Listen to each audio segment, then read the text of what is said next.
I've had many leading experts on this show, including Matthew Walker, and they've all said the same thing about sleep. They've said it's the biggest positive investment you can make in your own performance. You can have the best strategy in the world, but if you're consistently tired, poor decision-making will follow and eventually cause other things to fail in your life. So if you're looking to optimize your recovery, you should start looking at what you're sleeping on. Our sponsor, Helix, makes high-quality mattresses tailored to your body. It doesn't matter if you run hot, sleep on your side, or need something firm. Helix has a mattress for you. And I asked them recently to send one to a member of my team, and Juan received it. And we travel a lot, so when he's home, quality sleep really matters. And he told me he's getting the best sleep of his life.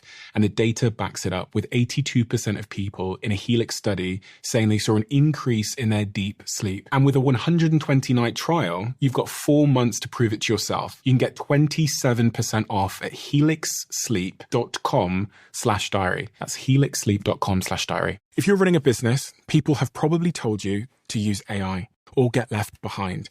And I get that urgency. Still, AI doesn't fix a messy business. It exposes one, because AI can only work with the information it can see. So if you ask AI something about your business, about stock or sales or customers or about your team, that information needs to be connected to the AI to be useful. That's the idea behind NetSuite by Oracle, the sponsor of this episode. NetSuite is the AI-powered business management suite that securely connects your financials, your inventory, your commerce, your HR, and your CRM into a single source of truth. And with NetSuite Next, AI is built into that connected system. It can surface useful insights, help with routine work, and let you ask questions about your business in plain English. For the first time ever, you can try NetSuite Next for free if your business is generating 7 figures or more. Just go to netsuite.ai/Bartlett. That's netsuite.ai/Bartlett. You've made a great decision. And I say this as impartially as I possibly can, but this podcast it's really the reason why I started the Diary of a CEO. It's to hear these kinds of stories from these kinds of people. And I've got to be honest with you, I spent about a year asking this person to come on this podcast and have a conversation with me. Today's guest is Dr. Aria, and he's been on the podcast once before. He's a world-renowned high-performance coach, and he works with some of the world's most accomplished athletes, actors, and everyone in between as they try and reach a mindset state that is conducive with success, with happiness, and with overall fulfillment. But he's not here to talk about that today. He's here to talk about something very, very different, something uncomfortable, something unimaginable. So without further ado, I'm Stephen Bartlett, and this is the Diary of a CEO. I hope nobody is listening, but if you are, then please keep this to yourself.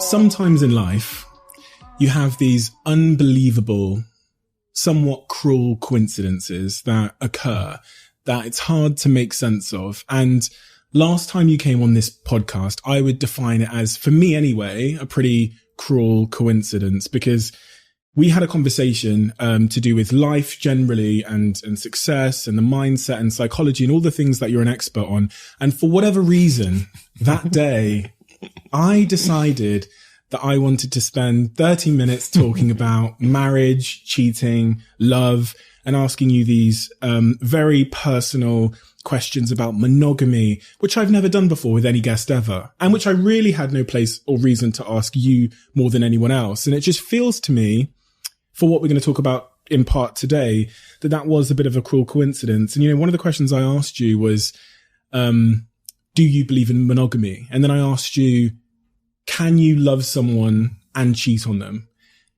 And when I listened to that podcast back, I now noticed why you laughed. Because it wasn't, you laughed, and it wasn't a normal laugh. It was like a real belly laugh, right? Yeah. Like a bit of a nervous belly laugh. Yeah. After we came off air on that podcast, you told me something. Mm-hmm. And it even gives me goosebumps now thinking about what you said. And it gave the whole team in the room who overheard our conversation goosebumps as well. So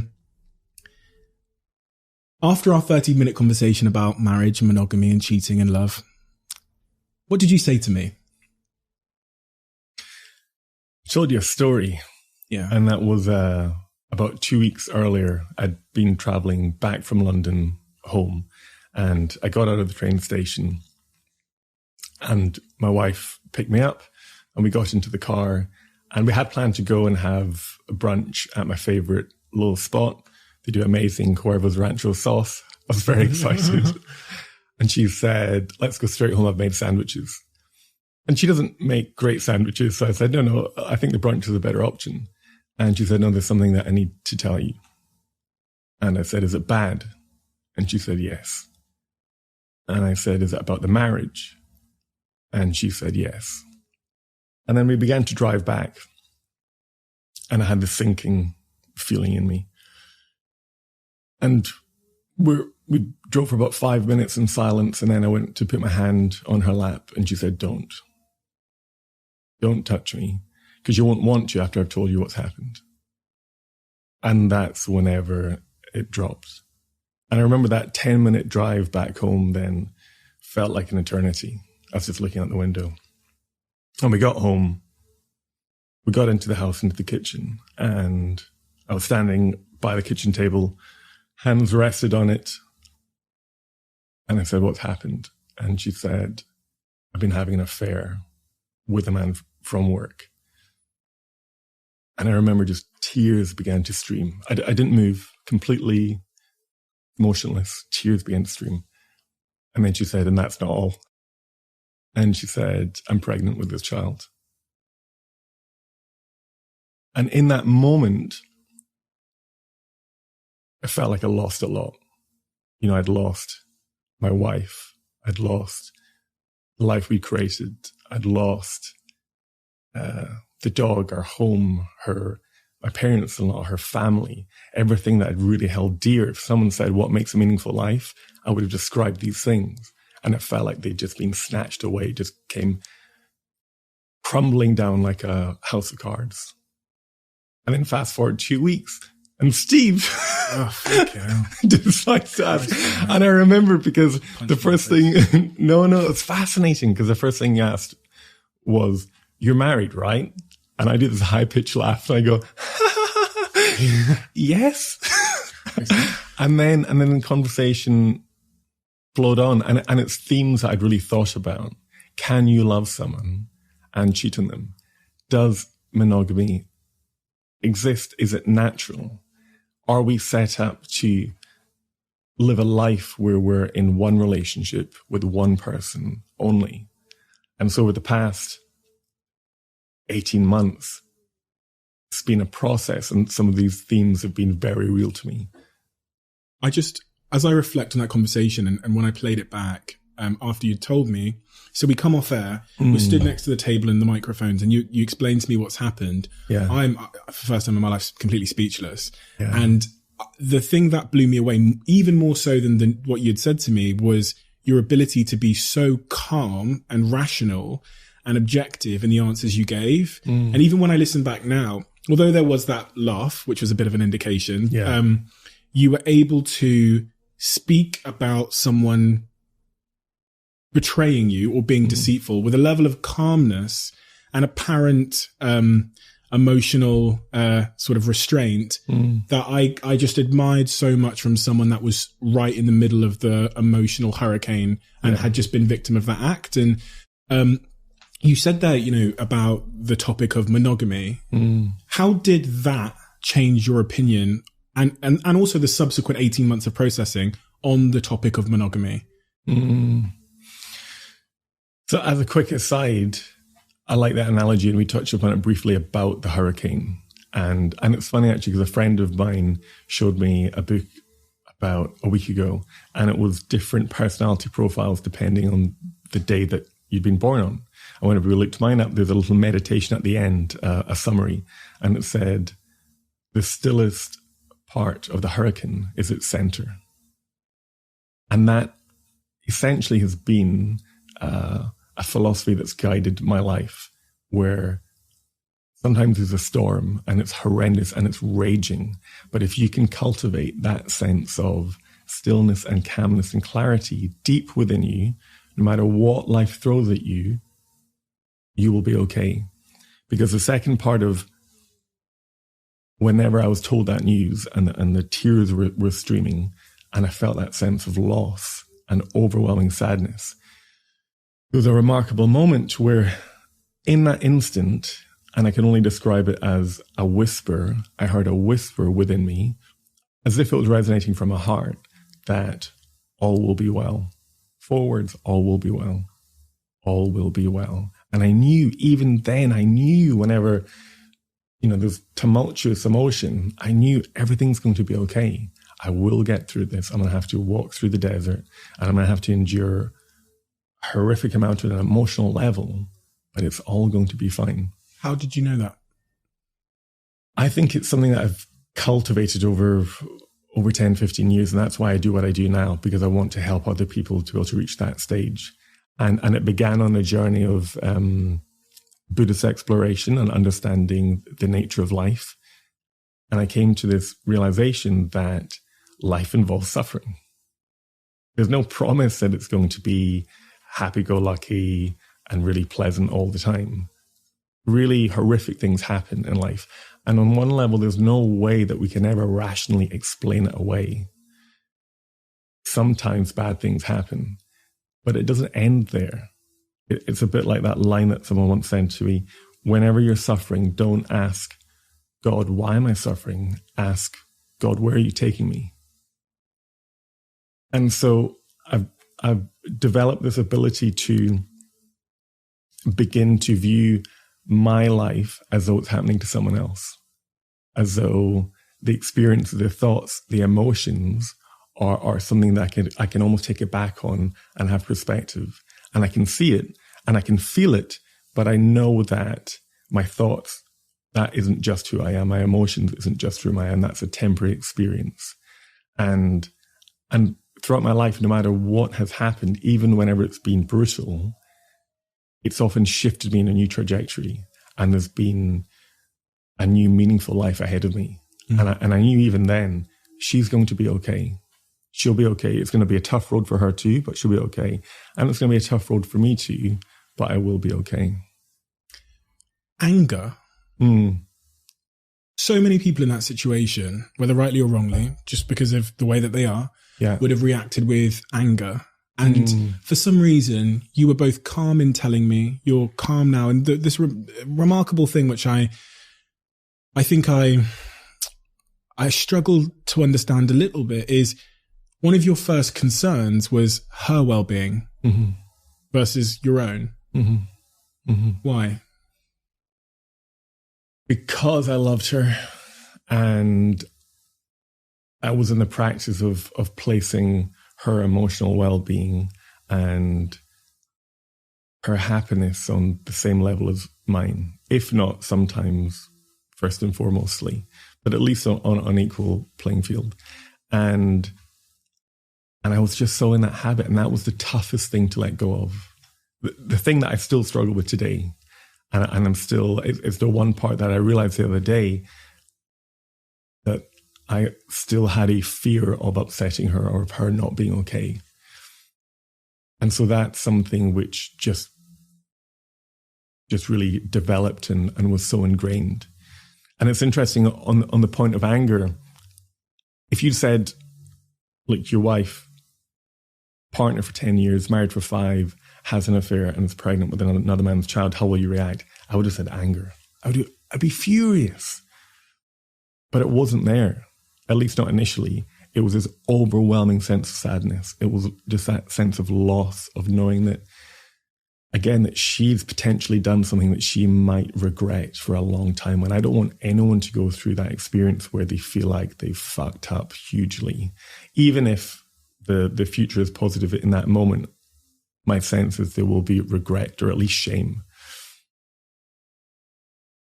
And so it was a sadness because that was connected to the loss, the sense of loss, of losing things that I held dear. Feels like you're living outside your body a little bit. I guess that's what self-awareness is, or at least emotional awareness is, because you're being able to see that situation, which is utterly horrific for anyone. Yeah. From, as you say, from like a bird's eye view, as if you've you're looking down on it. And that's allowing you not to just feel your own emotions, but to feel empathy towards theirs. Yeah. And I think that's the path, in my eyes, that's the path to enlightenment. And I'm not saying that I am enlightened, but I think we're all on that path and we're all progressing through it. And for me, that's what awareness is. It's being able to experience internally your thoughts and your emotions, and externally what's happened as if it's happening to someone else. You're like holding them out in front of you and analyzing them, right? So like, but if you're not holding them out in front of you and it's happening within you, then you are just almost like a passenger on a roller coaster. Totally. Whereas holding them out in front of you kind of makes you the conductor or the roller coaster, or at least able to, understand. And if you can understand, then you can address and then you can overcome.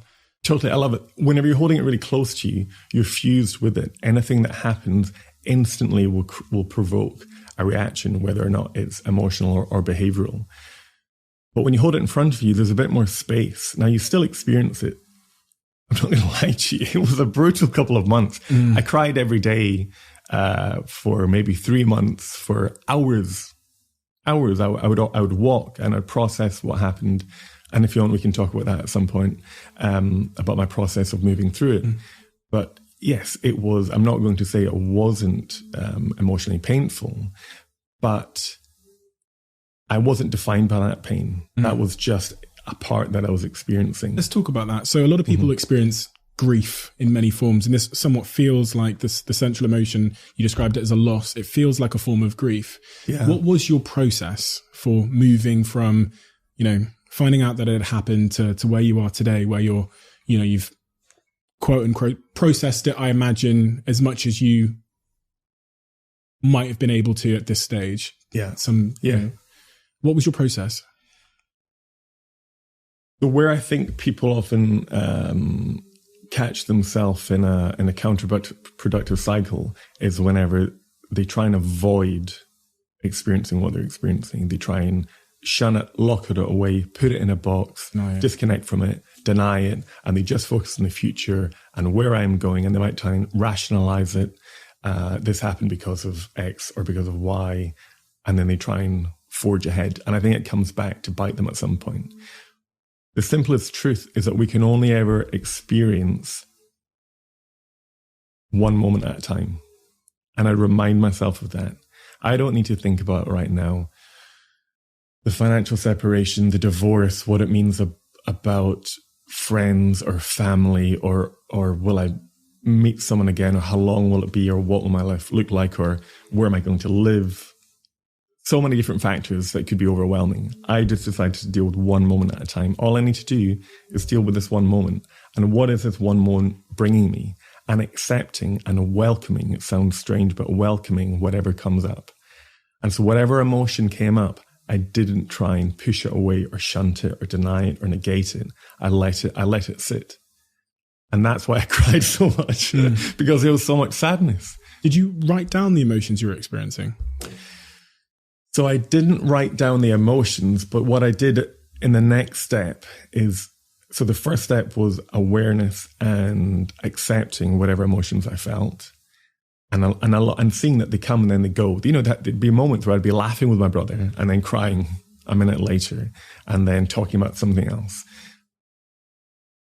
The second step was reminding myself of reality, because I was so ingrained in an internal model of what life looked like.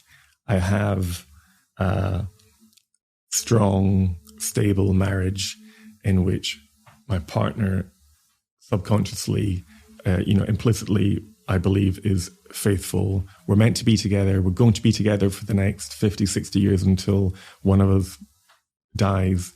We're going to have children together. That was my internal model. And I had to rip it apart. I had to take it down. I had to dismantle it. And I had to remind myself of the reality of the situation. I had to accept it. I had to accept it's over. It's not going to change. There's no going back. The final nail is in the coffin, and you need to take that on board. And I'd also write down reminders of what had happened. And I also wrote down any insights I had about the situation that I could remind myself of.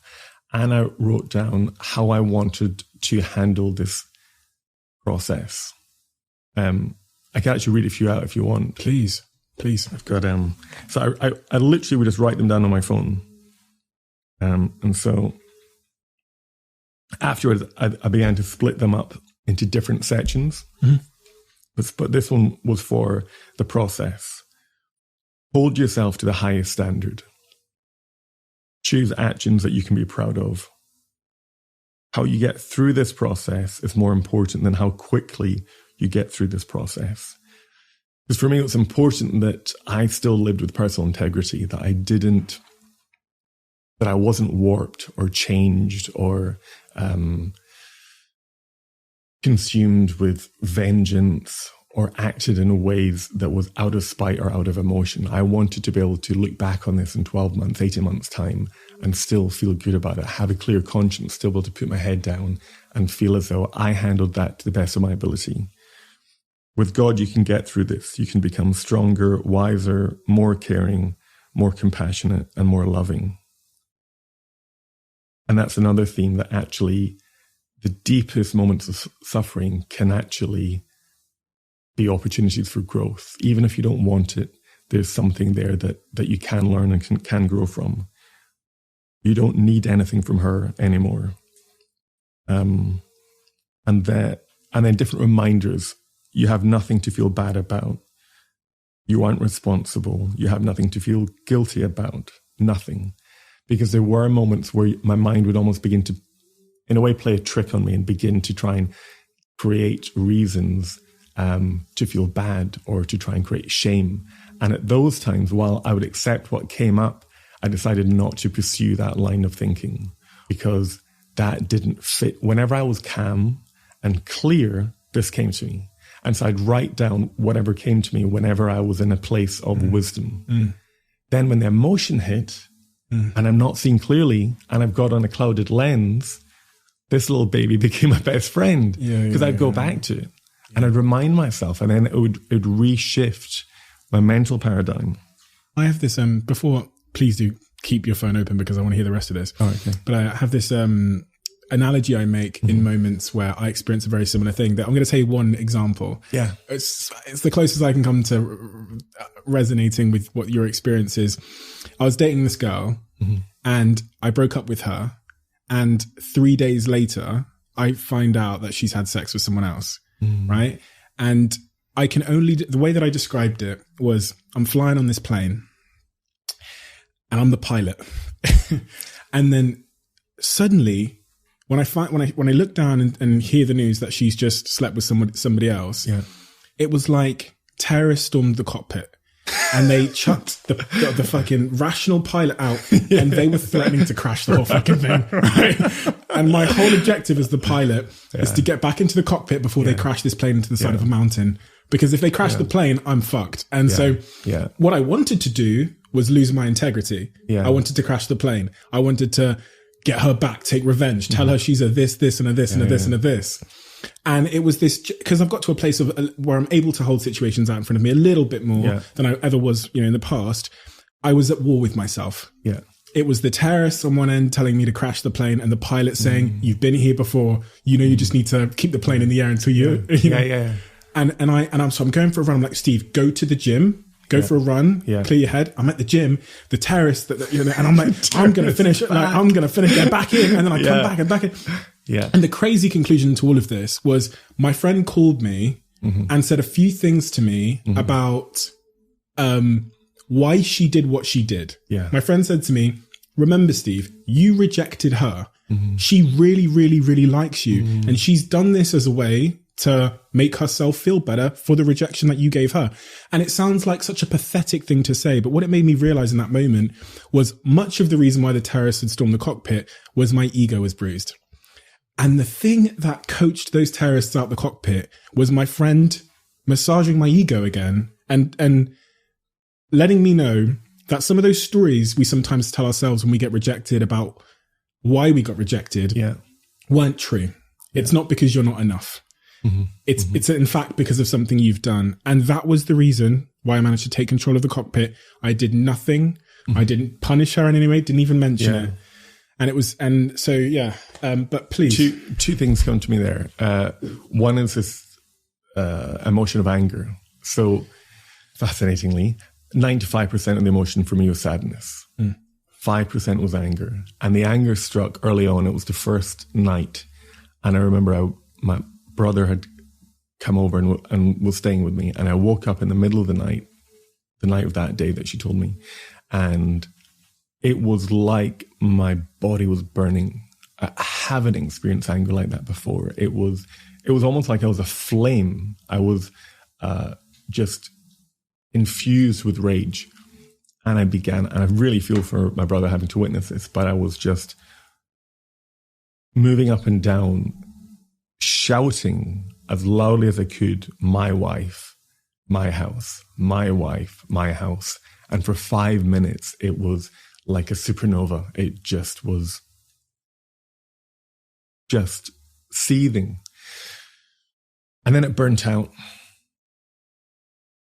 And I cried and I fell asleep and the next day, and then the anger didn't really come much. It would come now and again. But what I realized was the anger was intimately attached to my ego. The anger came whenever I was attached to my ego. And I'm very fortunate that I'm able to detach from my ego the majority of the time. But when I didn't, that's when it hurt, because it came about my wife, as if I own her, as if there's ownership, as if it's a part of me.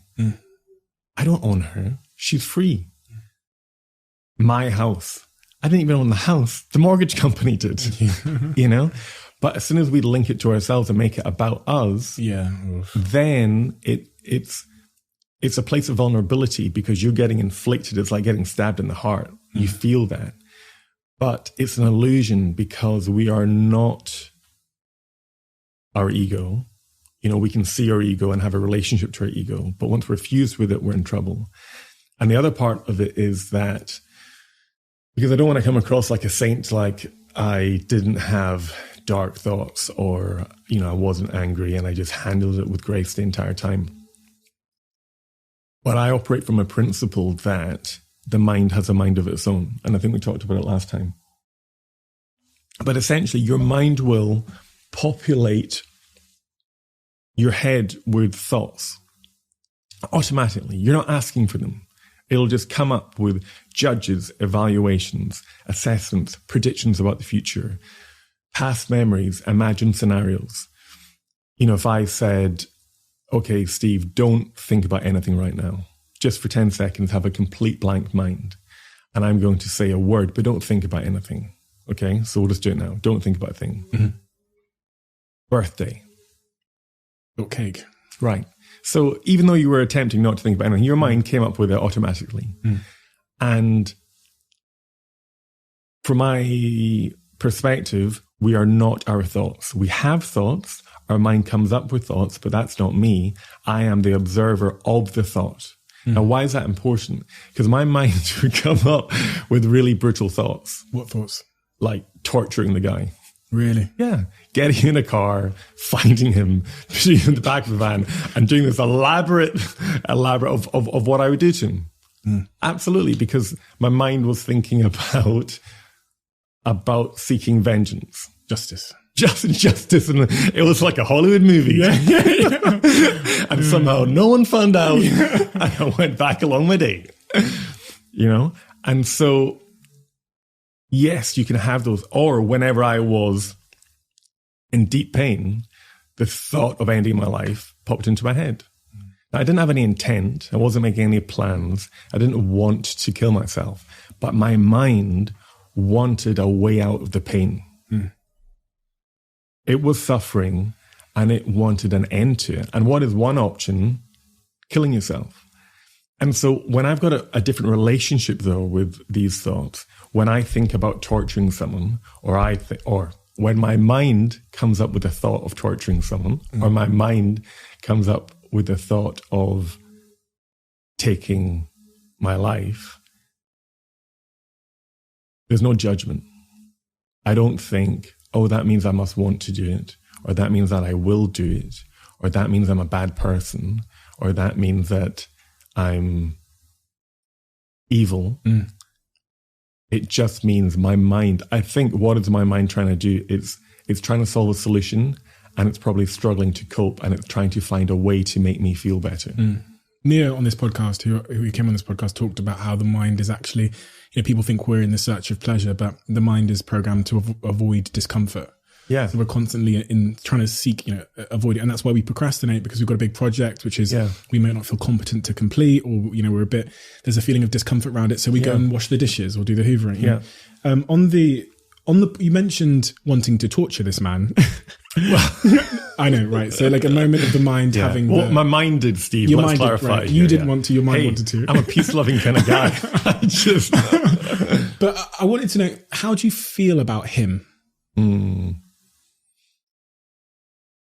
So it's really interesting. The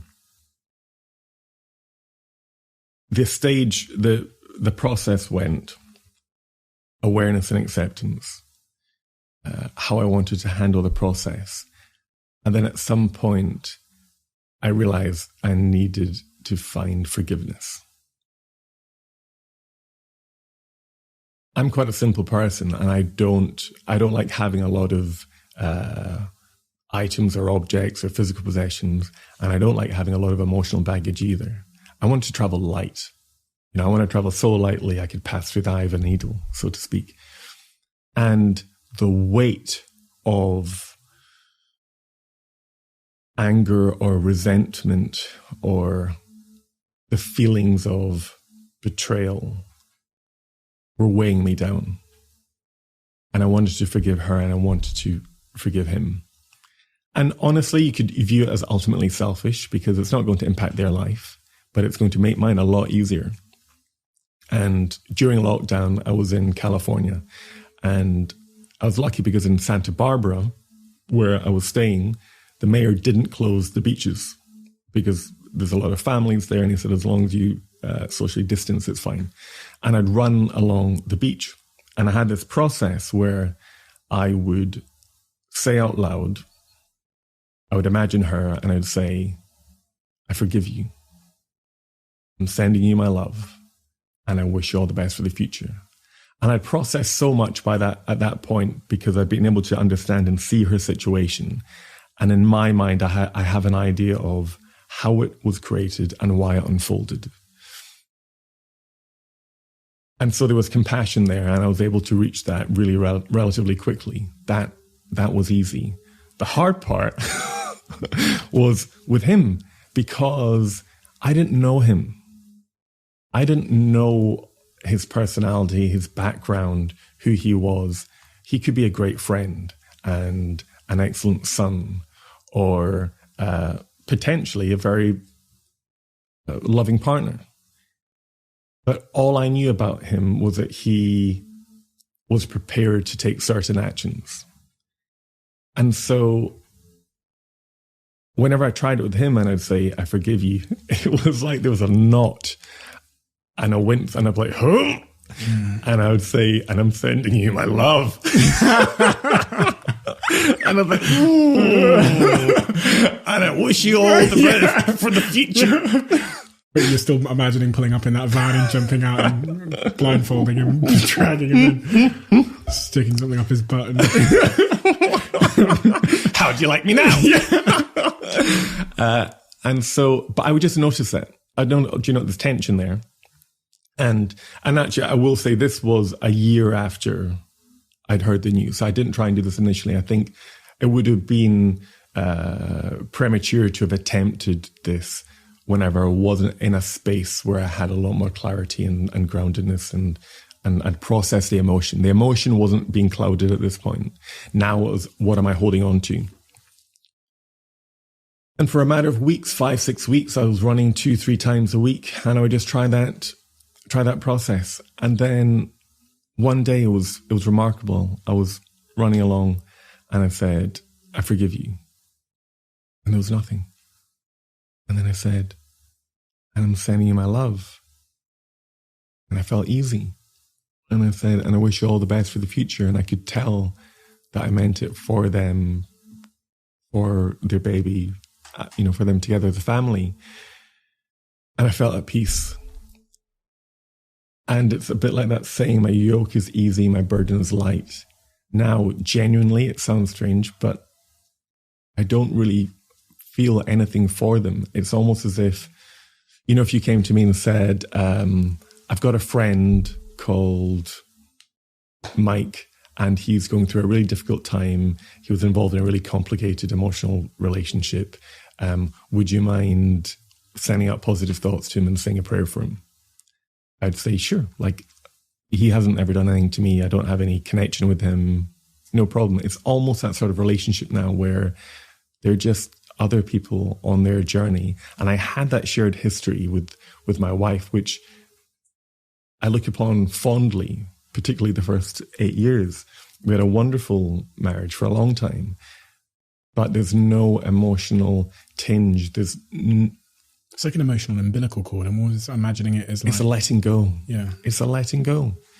And so that was a part that for me, because I think there comes a time where you have to say, okay, I've processed it. How long do I want to hold on to it for now? And that becomes my own choice. Do I want to carry this and let it define me? Or do I want to finally let it go and see it float down the river?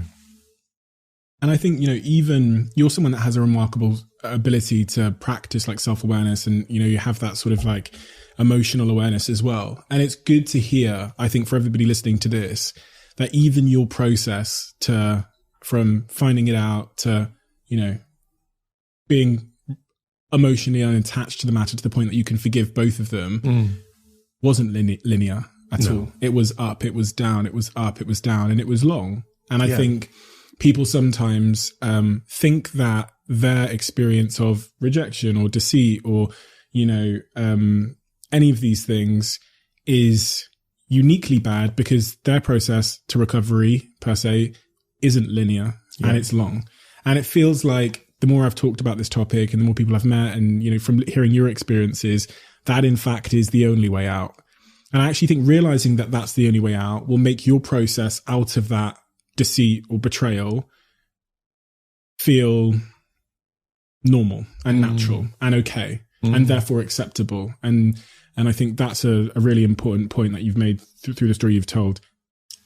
Absolutely. And each person's journey will be unique, and there will be peaks and troughs, and it will wax and wane. And I'm very aware that it's possible that my journey happened over a relatively short period of time because of my history, my background. As a psychologist, as a high performance expert, this is the area that I deal with. It's about developing emotional resilience. It's how do you help people to cope with high stakes environments when they've lost a sense of balance in their life, when they're struggling in their relationships, whenever they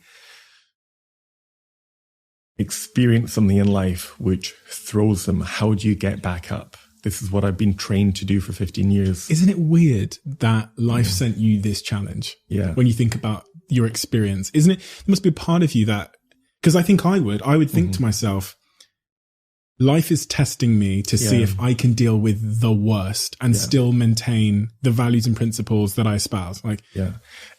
This will sound really odd, but I almost felt at times I thought in a way I'm so lucky, because I'm so lucky that I am where I am when this happened. If this had happened 10 years ago, I would have been in a vastly different space. Why? Because I struggled 10 years to cope with what life gave me on an emotional level, and I would react out of the emotion. So I'd experience it and then I would just react. And essentially that's when we make terrible decisions. Oh, you crash the plane. We crashed the plane. If you look at NASA astronauts, they prepare for the sequence of events leading up to launch, and they run through that over 100 times, from putting on the kit to traveling down to the launch space to what could go wrong, and they rehearse it and they run it through. And it's a way of being able to stay calm whenever there is uncertainty or turbulence or danger or threat. Because that's the person you really want to be. Whenever there's an emergency, like we talked about in the podcast, you want to be the person that still has an air, a pocket, a space of clarity that isn't affected. So that even though you're experiencing all these emotions on a very physical level, deep down, you're still grounded. You can take it. And so from where I was, I did feel as though I'm fortunate that life has thrown at me something that in my mind was one of the worst things that I could experience. There's lots of worse things without a shadow of a doubt, but it was a big one, and find a way to move through it. And incredibly, it's informed even my work. Because in the last year, again, whether it's coincidence or not, I don't know, the number of clients that I've been working with on relationship issues has gone up exponentially. And it's issues centered on a loss of connection, a loss of intimacy, betrayal, confusion. How do you stay true to who you are in a relationship with someone else where you feel like there's a shift, or you wake up one day and you're in a space where you don't know how you got there, where you become like best friends living together rather than the passionate lovers you were 10 years ago. You talked there a second about the calm that astronauts are trained to develop, and how crucial that is to making good decisions. I saw this quote the other day, and it said, when emotions go up, intellect comes down. Yeah. And I was thinking about, just then as you said that, I was thinking, what are the factors that make somebody not calm? And then I thought, and I kind of answered myself, I thought, okay, so we talked about the ego playing a big role. And so I guess my conclusion there is the people who will struggle to maintain their calm in situations like that, that are so personally associated, are those with the lowest self-esteem and the most fragile ego. And it feels like the work that you've described that you've done over the last 10 years is really like building your self-esteem and really, in some respects, a separation from ego. You've nailed it. One, we know on a neuro level, so we know from neuroimaging studies that when we experience emotion, the prefrontal cortex, the part of the brain responsible for judgment, decision-making, impulse control, planning, goes offline. It shuts down. So we don't have access to that creativity, the wisdom that we have usually. And again, absolutely, I think the journey of life involves developing a robust sense of self.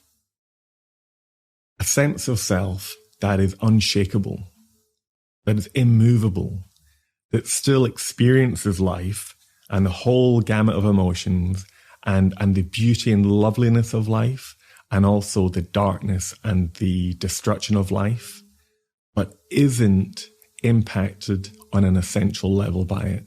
And I think that's the journey, and that's the journey that I work on with clients. No matter what the outwardly symptoms are, it could be weight gain, it could be relationship dysfunction, it could be struggling to experience that sense of contentment or fulfillment in life, even though I have everything that life says I should have. It could be feeling like I'm lacking, or I'm just not doing enough, or I'm not being enough. But it all comes back to that stronger sense of self.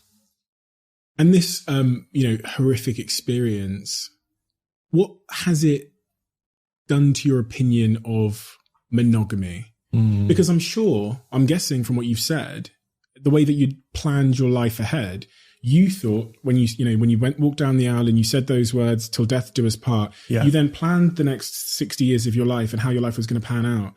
And when you said those words at the end of at the altar, you were totally convinced that this person was the person, your soulmate. How do you feel about all of those concepts now, like soulmate and monogamy and till death do us part? The experience led me to a position where I began to question my deepest assumptions about monogamy, about marriage, about lifelong relationships.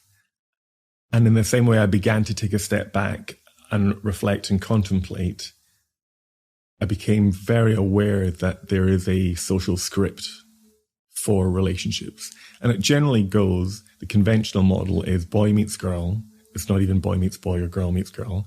There's a first date, a first kiss, a period of courting, At some point, there will be sex, meeting the parents, hopefully not at the same time, naturally. The relationship becomes exclusive, and then engagement, marriage, children, till death do us part. And I realize that that is a social construction.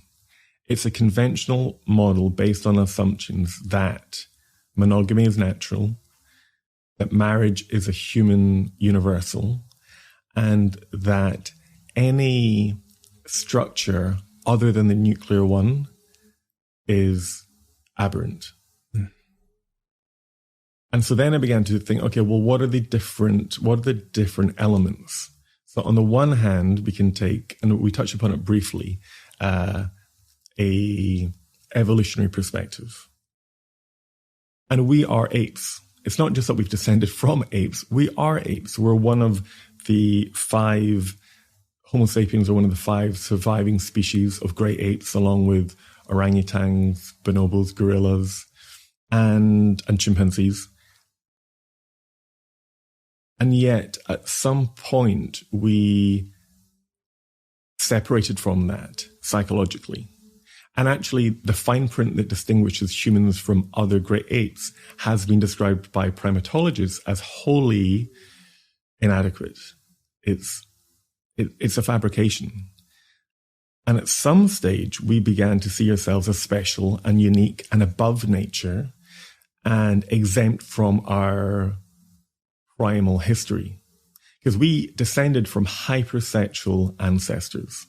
So if the Homo lineage has been around for 2 million years, modern humans have been around for 200,000 years, and about 10,000 years ago, there was a shift in going from hunter-gatherers to settled communities because of the advent of agriculture.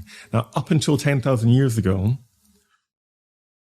the data now suggests that we actually lived by fiercely egalitarian principles. Everything was shared. Food, shelter, water, childcare, and even sexual partners. Casual sexuality was the norm for our prehistoric ancestors. Where 95% of the collective experience of our lineage, that is what we experienced. And it wasn't based on meaningless random relationships. They were relationships that reinforced a social pattern that we needed to survive. It minimized our risk and it reinforced social ties. But then with the advent of agriculture, we began to settle. We had land, we had domesticated animals. And for the first time, private property came into play. And suddenly there was a change. And there's even a change in the status of women. Because when we look at it, the human and female up until that point was on an equal playing field. They were as responsible for the hunting and the cooking and making decisions about where they were going to settle. And then it changed. And the female became the property of the man, something that he had to maintain and keep. And actually, the reason that property came into play is because we weren't moving. So it did matter what happened to our resources. We were accumulating. And biological paternity, for the first time, became crucial. And so, on a natural evolutionary level, monogamy didn't exist. We didn't live in long-term monogamous relationships. Then we bring in marriage. And if we fast forward about 5,500 years, in about 2350 BC in Mesopotamia, we had the first marriage the union between a man and a woman. And over the next few hundred years, it spread. The ancient Romans, Greeks, Hebrews, they began to adopt this widespread practice. But marriage had a very different meaning across the ages. In the 5th century with Anglo-Saxons, it was about securing trade ties. It was a diplomatic tool. In the 11th century, marriage was about financial, economic, and political advantage. and as early as the 12th, religion became involved, and Roman Catholicism tied it to sacrament and it to being a sacred experience related to experiencing God. Then about 500 years ago, Thomas Cranmer came up with the modern day marital vows that we read out today, and he was the architecture of English Protestantism. And then up until 1858, divorce was rare. Marriage was something which was lifelong, and it wasn't really questioned. But then it became a legal process that you could apply to do. And it was still relatively uncommon because it was expensive, and a woman had to prove aggravated adultery, bestiality, sodomy, cruelty. And then the divorce gates really opened up in 1969 with the Divorce Reform Act, and marital breakdown could then be cited. So whenever we begin to take a different lens and we see the journey that it's taken, and then we ask, well, where are we today? Since 1975, there's been a drop in marriages by about 30%. More people are now opting to cohabit than they are to get married. Divorce statistics in England and Wales are at 42%. You could arguably say that the system is collapsing, that it is beginning to crumble. And then I don't even take a cultural lens. Yeah. And if I'm talking too much, just... No, fascinating. Jump in there. Super fascinating. So culturally, the Spanish word esposas means wife and handcuffs. We joke about the wife being the ball and chain. A friend got engaged last week, and the talk amongst the boys was, this is the beginning of the end of your sex life. Yeah. But women don't fare any better. 43% of American women report sexual dysfunction. Viagra sales are increasing every year. They're just record highs year upon year. Born is through the fucking roof. Not that I would know. Yeah. A friend told me. Yeah. The porn industry takes in about $57 to $100 billion worldwide. A US report showed that Americans spend more at strip clubs than they do at Broadway, off-Broadway, non-profit and regional theatres, the ballet, jazz, and the opera collectively. We look at the church, and there have been hundreds of Roman Catholic priests admitting to thousands of sex crimes. In 2008, they paid out $436 million to victims of sexual abuse. A fifth were under the age of 5. And that's not to mention the forgotten victims. And we have to ask ourselves, 1, how did we get here? 2, how was that story constructed? And 3, is marriage giving us what we want, and is it realistic, and is it feasible? So number 3. So where am I with that? Yeah. I'm still torn. I'll be totally honest with you. I can say it. I can imagine. Okay. So I can imagine on the one hand, I can imagine being in a relationship with a woman and being with that one woman for the rest of my life. I can also imagine being with someone in a relationship and having more than one sexual partner. But if it was flipped around and someone asked me, would you want your partners to be with other men? Yeah. I'd say, hell no. Of course. Like, it just seems, that is not something, because I'm so strongly programmed against that, even though that's potentially the biological heritage. I can't imagine being with someone who's with other people. I wouldn't want to be in that situation. And I'm aware of the acute hypocrisy contained within it. Yeah. I think everyone feels the same way to some degree. I think people that tell you otherwise are probably talking shit because they're playing defense against not wanting to happen to them to some degree, right? But I think it's an ideal situation for yourself, but not for the person you're with from your perspective. I read this book a long time ago called The Mystery Method by one of the world's #1 pickup artist. And I don't know if this is true, but what he was saying was men are programmed in a way that seeks the woman to be faithful for them, because the evolutionary risk was, if I impregnate you as my wife, if I'm committed to you as my wife, and then you cheat on me and get pregnant with someone else's child, I will then spend my resources, my energy, my time raising someone else's child, and then my genetics won't pass on, that person's will. And essentially, if you think about it from an evolutionary perspective, I then wouldn't have existed if I didn't have that concern about making sure my sperm was the one that reached the egg. So you think about it from an evolutionary perspective, you wouldn't exist if your ancestors hadn't done a brilliant job of making sure their sperm hit the egg. And one of the ways of doing that was making sure it wasn't another guy's sperm hitting the egg. Yeah. By being territorial, by being whatever. And on the other side, from the woman's perspective, the book talks about how, if a woman got 8 months pregnant, tens of thousands of years ago, she can no longer hunt and gather for herself.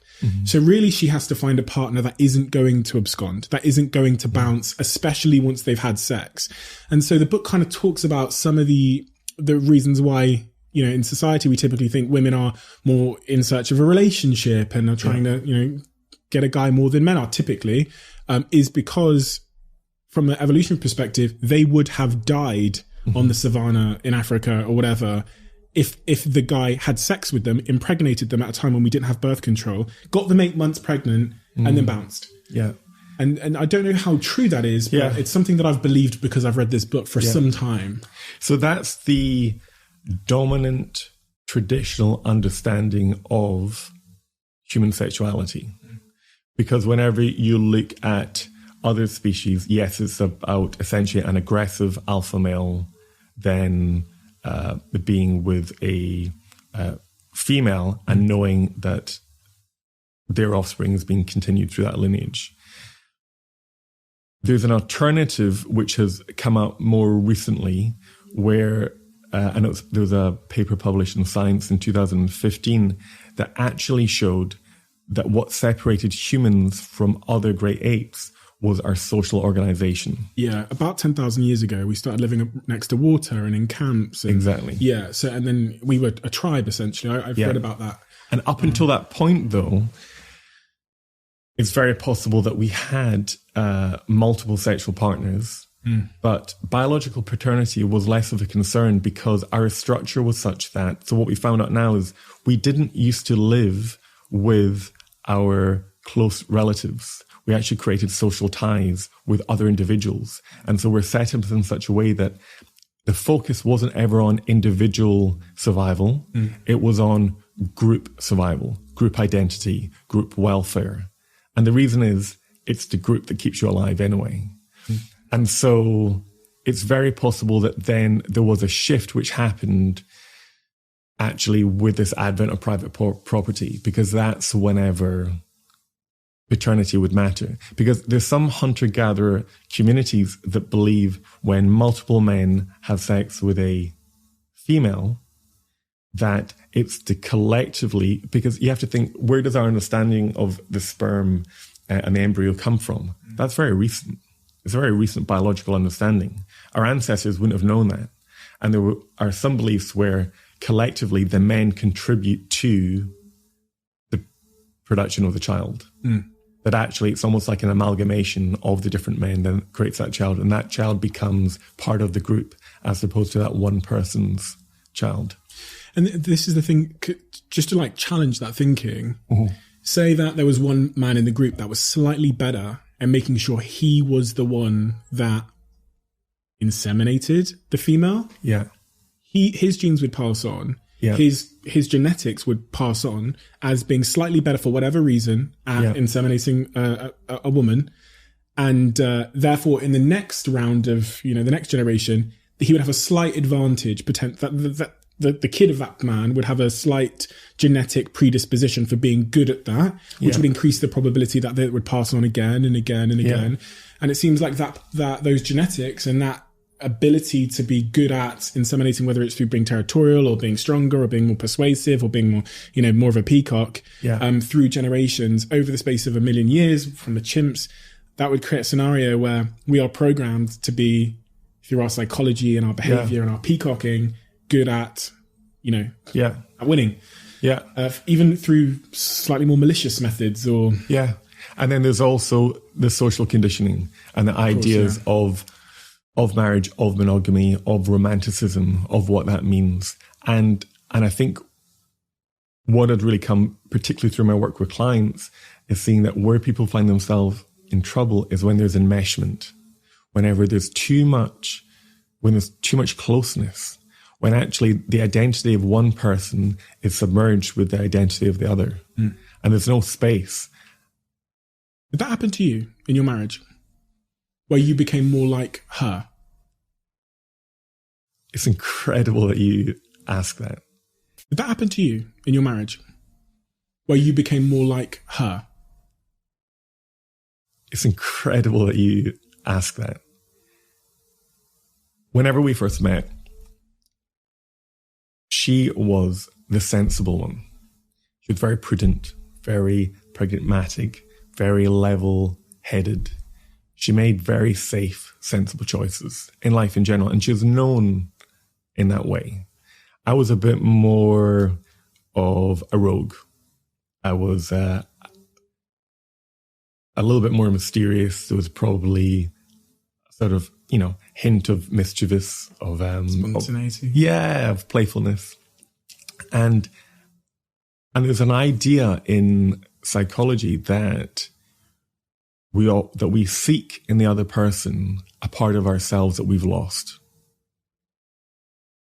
And so there was almost that attraction there. It created that chemistry. It drew us in together.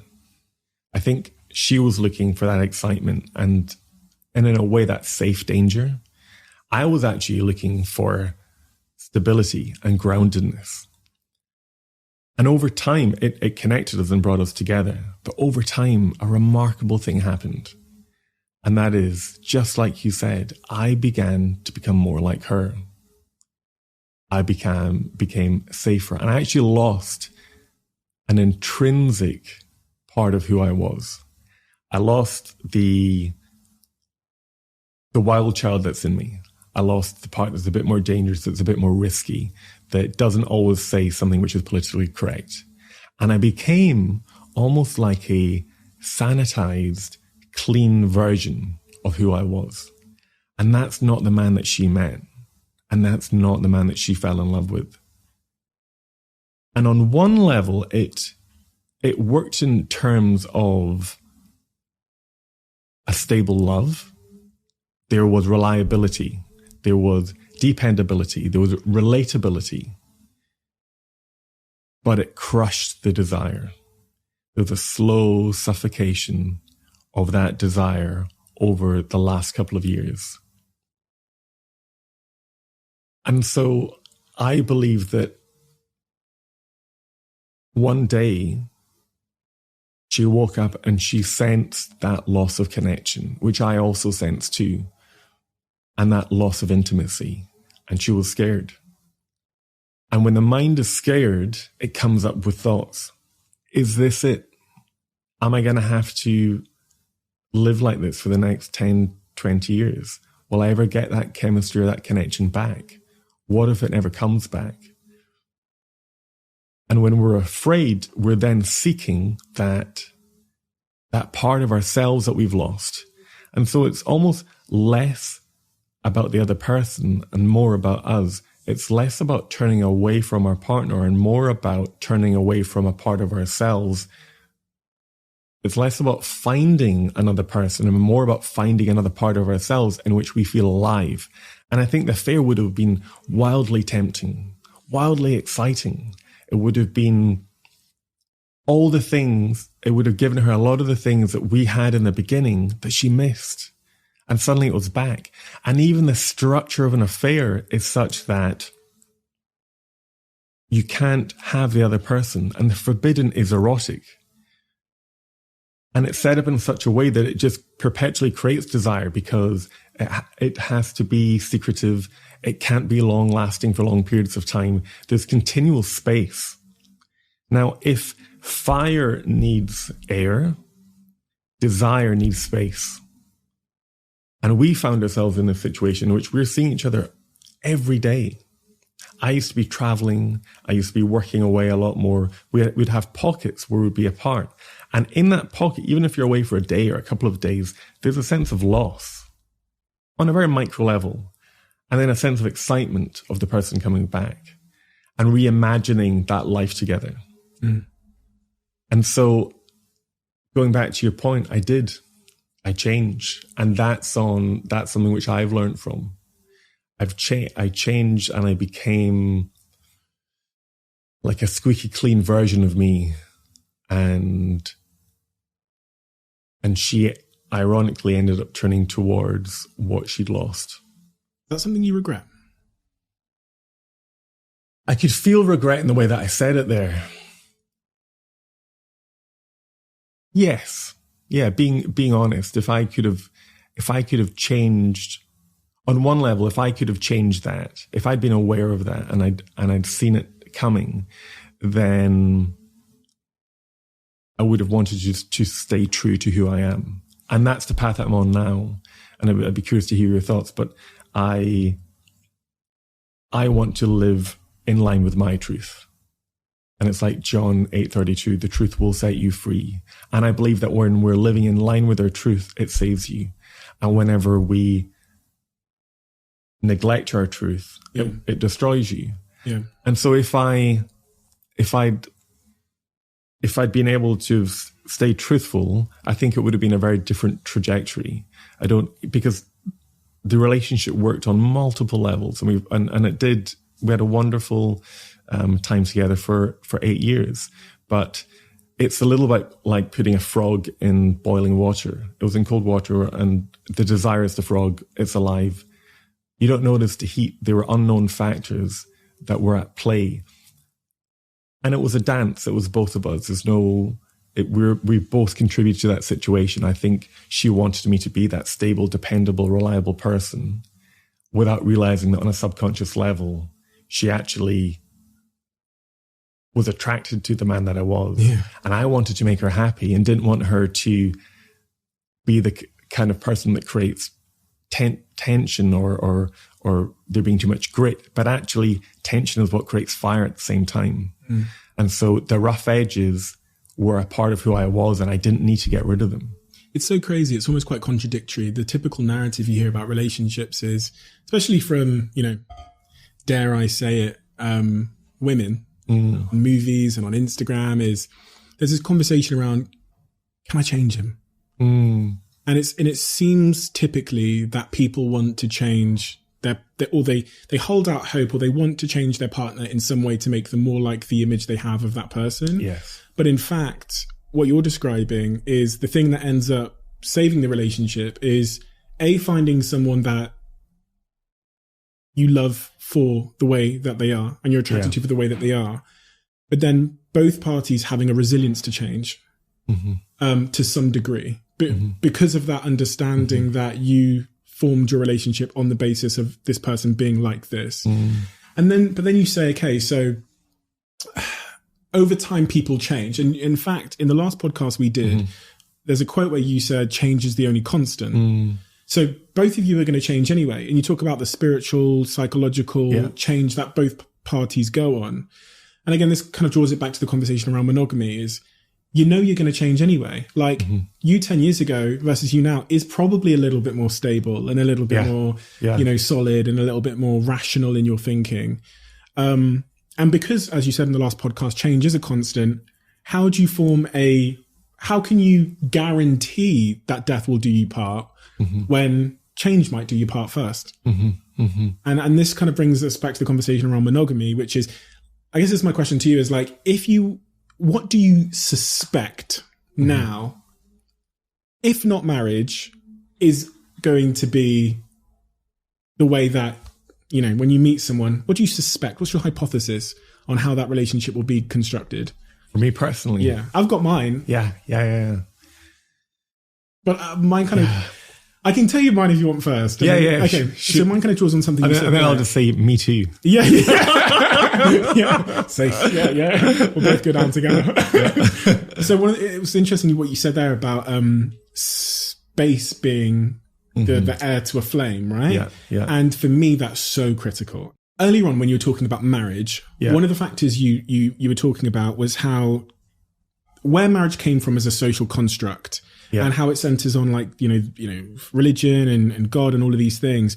And one of the things that I think is also really important to understand is, as a general first principles rule, if people are different, and we all are different, every single human being on this earth is different, then the solution should be different. Like the glove we fit is different. We have different size feet and different size hands. So the solution to love, or whatever that is, as binary as it sounds, should therefore be bespoke to who you are and the life you're living in. For me, I live a life where I get my fulfillment out of the podcast and my work. And it's such a big part of my wiring. I can't change that. It's the way that I am. I'm different from my brother, and he's only a couple of months older than me. I'm completely different.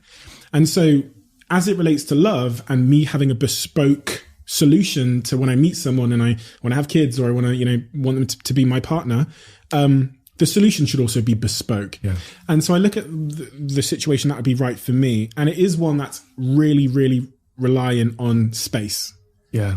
I love being on my own. Yeah. I'm happy there. I love having time to myself, to reflect, to think, to work on my projects. Space is such a big thing for me.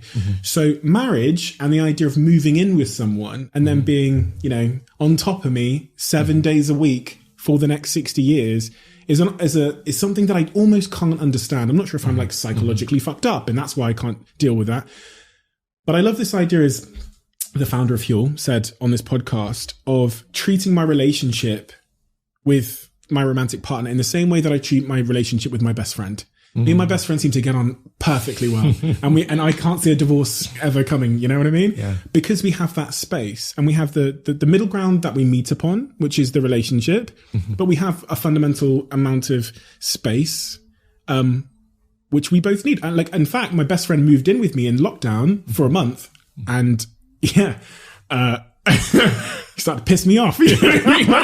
Well, you breathe so fucking loud. Do you know what I mean? Like clean up after yourself. How loudly do you chew? We had an argument. I remember we argued over something stupid, like a video game or something. So I'm going to conclude the point. I know for me that space and the lack of being on top of each other is something that would be a fundamental part of the relationship I have. I'm willing to commit because I actually can't see a world where I would allow them not to, or that I'd be happy with them not. Even the word allow, it's like permission, right? It's like such a arsehole thing to say, but I can't see a world where I would be okay with them not committing to me. So I'm going to have to concede there, and I think I'll figure that out, hopefully, if we can keep the sex good. Right? Yeah. So space and commitment. I hate the idea of marriage. I don't think religion or the law should have any involvement on the topic of love. I think they'd have a terrible track record. Religion with homosexuality and the history it has on love, and the law. I don't see why a court would have anything to do with how I feel about someone. So I hate the idea of marriage. Some kind of commitment that offers me space with the right person, where we both understand that at some point we might grow out of each other, and when we do, that's fine. And I'm going to conclude with one point which you actually said in the last podcast, which was when I asked you about monogamy and about committing to someone for life, you said to me, don't view it like that. Just ask yourself the question every single day. Yeah. Today, am I happy to spend this day with this person in this relationship? And if the answer is yes, fine. Yeah. And if the answer is no, then there's something that needs to be addressed. Yeah. Thanks for sharing that. Don't use it.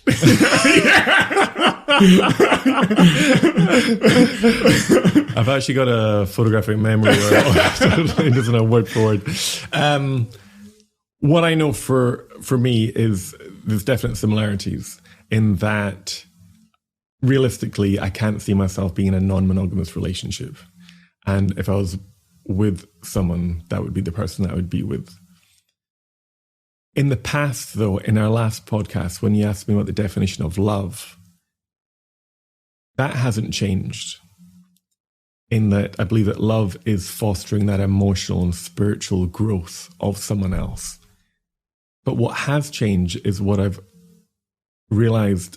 In order to distinguish, though, between a partner that you're with and a partner that you have connection and chemistry and intimacy with, there has to be that physical intimacy, which which is maintained and will wax and wane, but which can still be a light, because whenever it dies, it irrevocably shakes the foundation of the relationship. And I don't think I put enough importance on that. I almost had like a Zen-like view of marriage as opposed to appreciating. And it was funny. It was someone I was speaking to, and they were saying, from a male perspective, females want the new man during the day to be kind, sensitive, loving, and they want a Neanderthal and tie them up in the evening them and gag them at night. Yeah.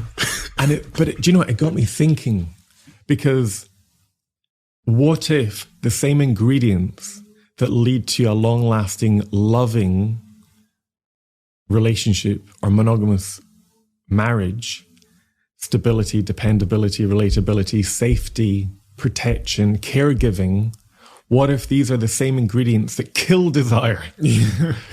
Because what I think is true is that, and I should just speak for myself, what I potentially find attractive in the bedroom might be the things that I actually stand against during the day. There might be power and there might be dominance, and that doesn't match up with how I see myself during the day. And so then you reach this conflict. And I think what I began to do was I began to become the new man and only the new man. And actually what I want to do more often is to tap more into both sides.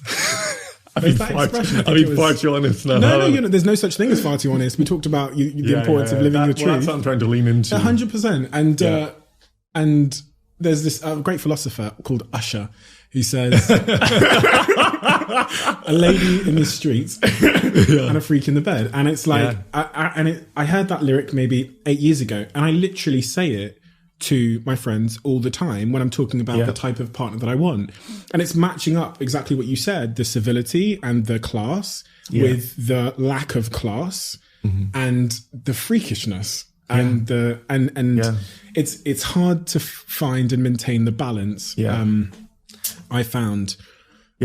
And because sex can be really a journey of somewhere that you go. And so then there has to be that trust and that safety there. And at times it might be about letting go of responsibility and surrendering. It might be about taking control and being dominant. But it's an understanding what it means to you and at what times they should unfold and be allowed to live so that your imagination can live. Because when it doesn't, and then it just becomes an act or something that you should do or a way of having children, then we begin to feel lost. And that's, what's happened with a lot of clients I've seen. And so going back to how I would want to imagine the situation is, yes, it'd be a monogamous relationship with another, with a woman. And I would want to try and stay true to who I am and still keep that whole version of me. And that's what I've learned, and I've gone back to that. The wonderful thing is, you asked me, do I regret it? The reason also why I don't regret it, because I'm not holding on to it, is because the changes have happened and I've trusted that it was meant to be and it was meant to unfold that way. And I'm much more in tune with who I am now. So I finally got my motorbike license and I bought my Triumph Bonnie yesterday. Oh, amazing. And I'm doing the things and I realize, because I'm drawn to more of a sense of risk and danger and actual activities where I have to be consumed within that moment and be present. And I'm getting back in touch with who I am and how I want to live my life and what I want to stand for. And it's on me to maintain that with the next person that I'm with. Another thing I learned was the space, because where we went wrong is whenever we didn't have the space. And actually I realized I really enjoy living alone. I love that freedom. My other relationships are very important to me, with my brother, my best friends. And so I don't know yet what that will look like, but it will definitely involve more space. And also that sense of adventure and spontaneity, because that's what I enjoy. I want to travel. I want to see different countries. And I can set my life up where I'm doing that potentially with another person or still pursuing my passions. And that is a safe relationship where that person knows that I love them and I'm there for them, but I won't always be. But then kids comes around in the same room.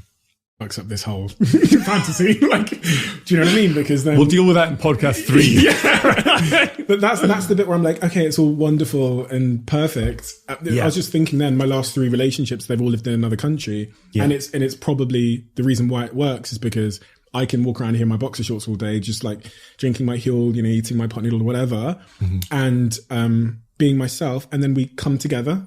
When they come there or I go there or we feel wonderful, love it, great. Yeah, and then I go back and have my, my bachelor lifestyle, But yeah, like I think kids is a really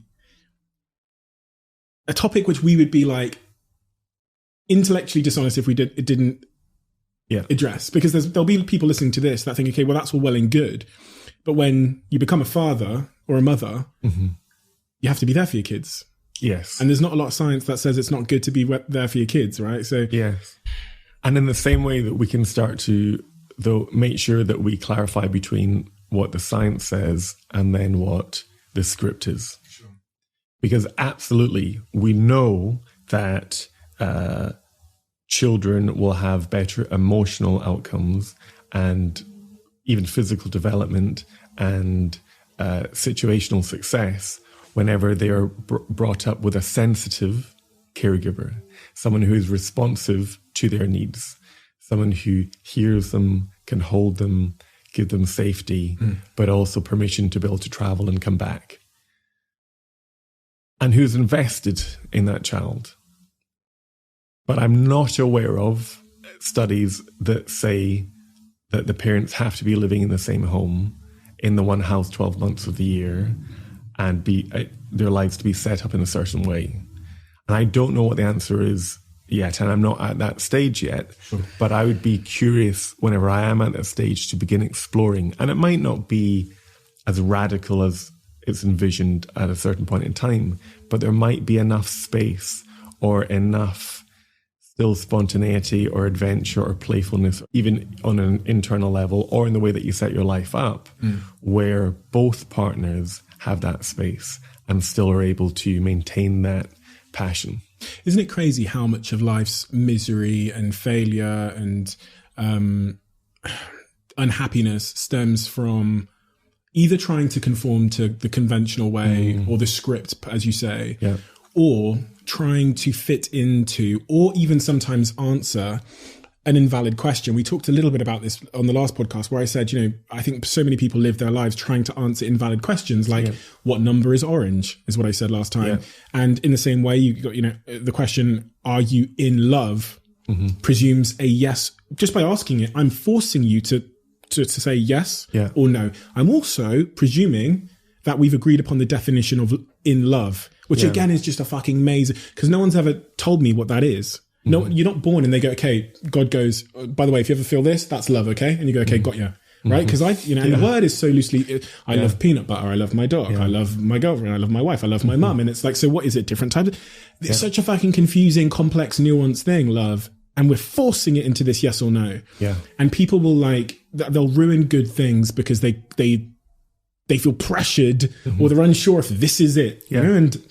And I just wanted to kind of leave that point there in a sense of like that idea of so I know so many people listening to this will be unknowingly programmed by convention, and it's like the first principle thinking and the ability to question why you're doing what you're doing, and then I guess lastly to have the fearlessness or the courage to potentially interrogate and then reject it.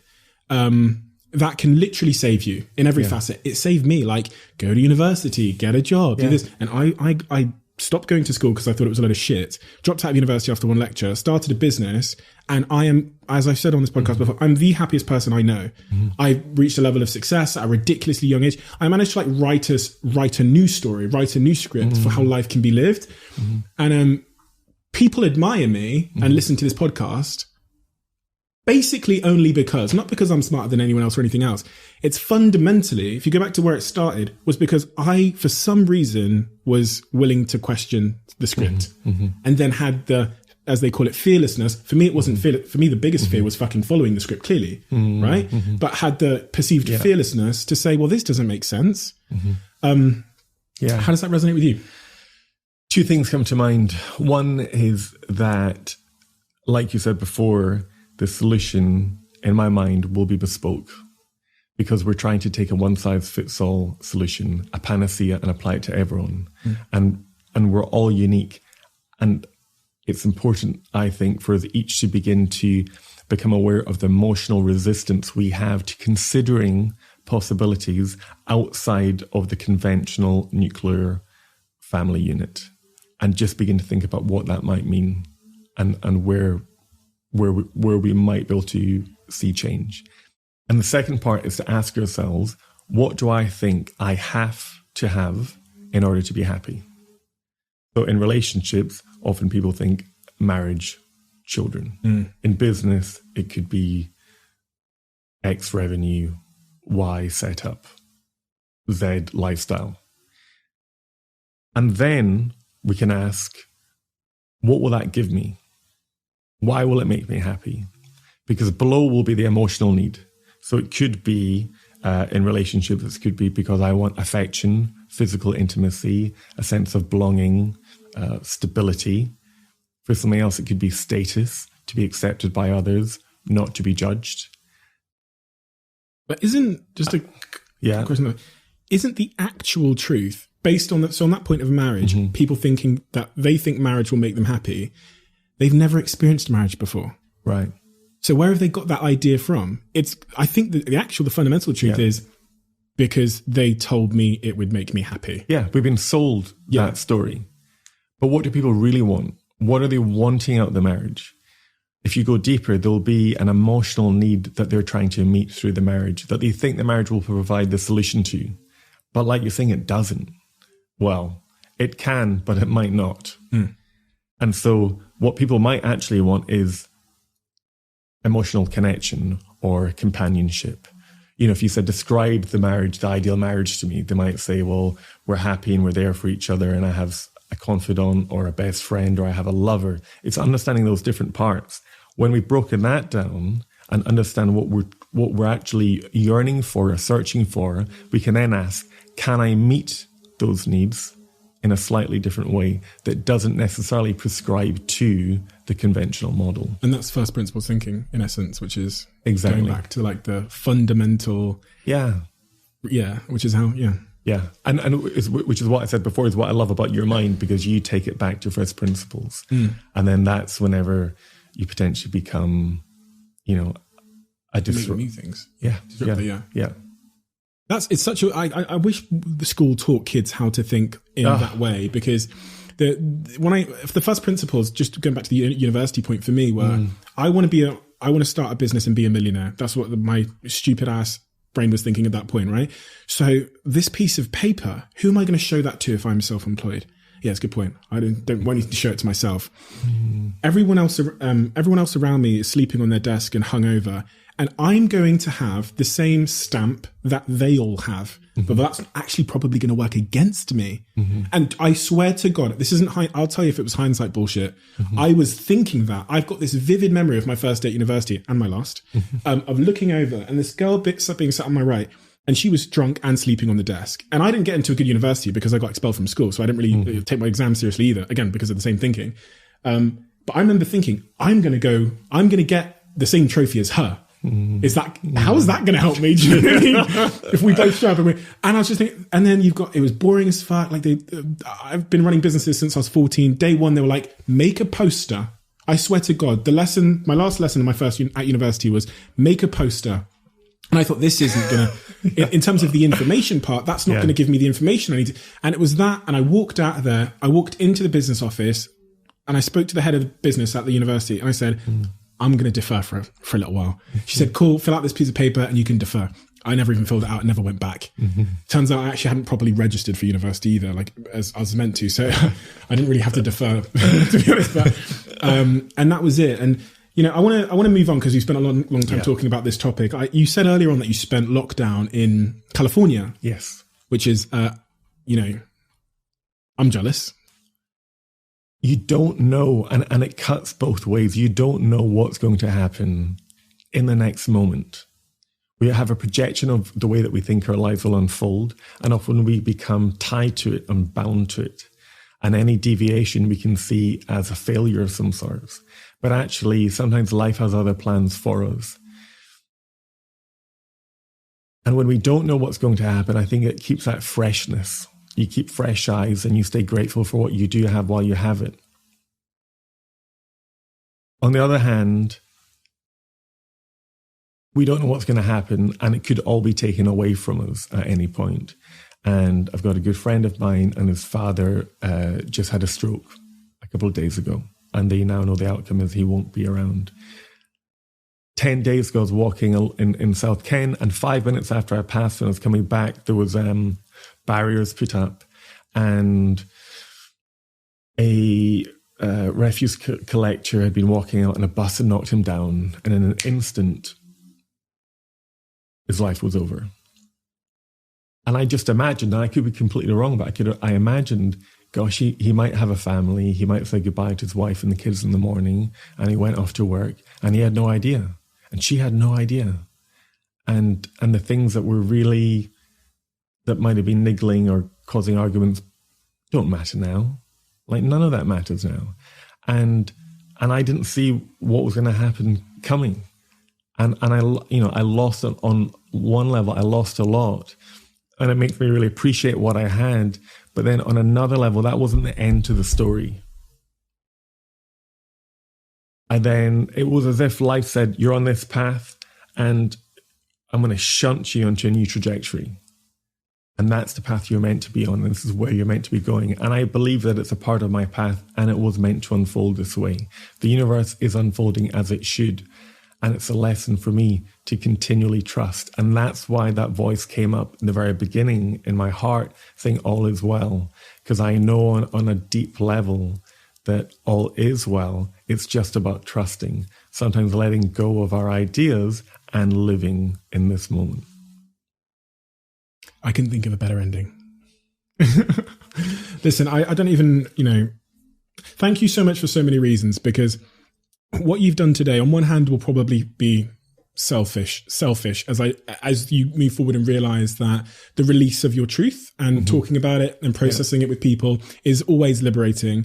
But on the other hand, it's incredibly selfless, because there are so many people that are going to have less pain, deal with their pain better, and understand themselves, and hopefully be a little bit more self-aware, because you had the guts and the humility and lack of ego to share what is an incredibly emotional, touching, personal experience. And so thank you so much. It's helped me, and I have no doubt that the hundreds of thousands of people that listen to this, it's going to help them in the same way.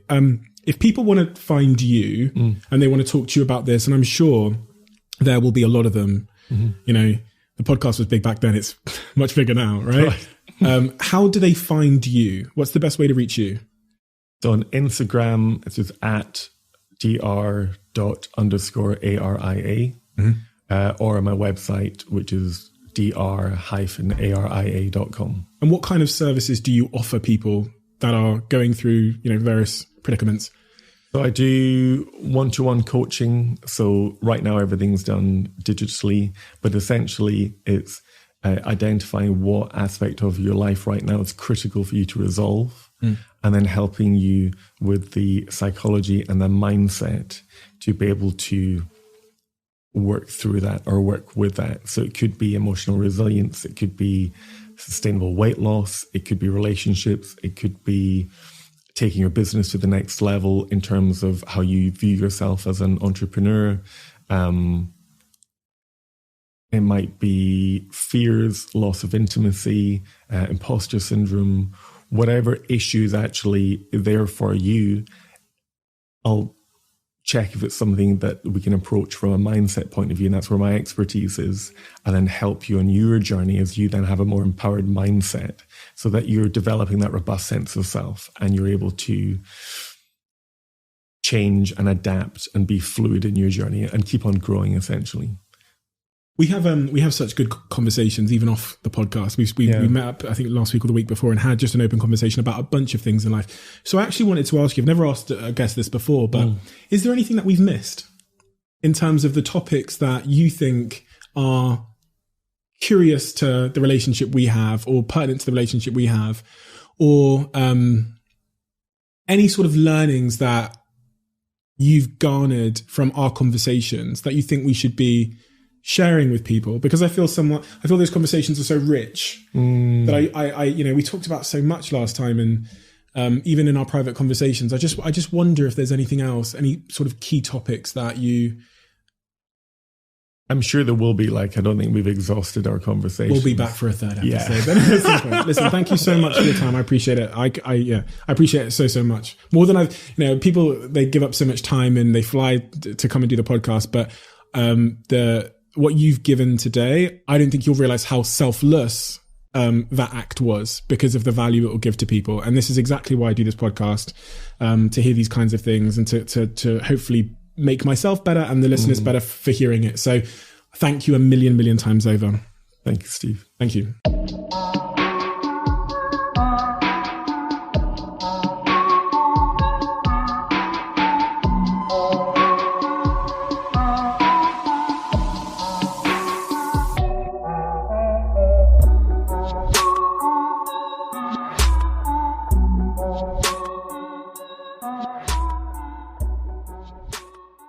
If you're running a business, people have probably told you to use AI or get left behind.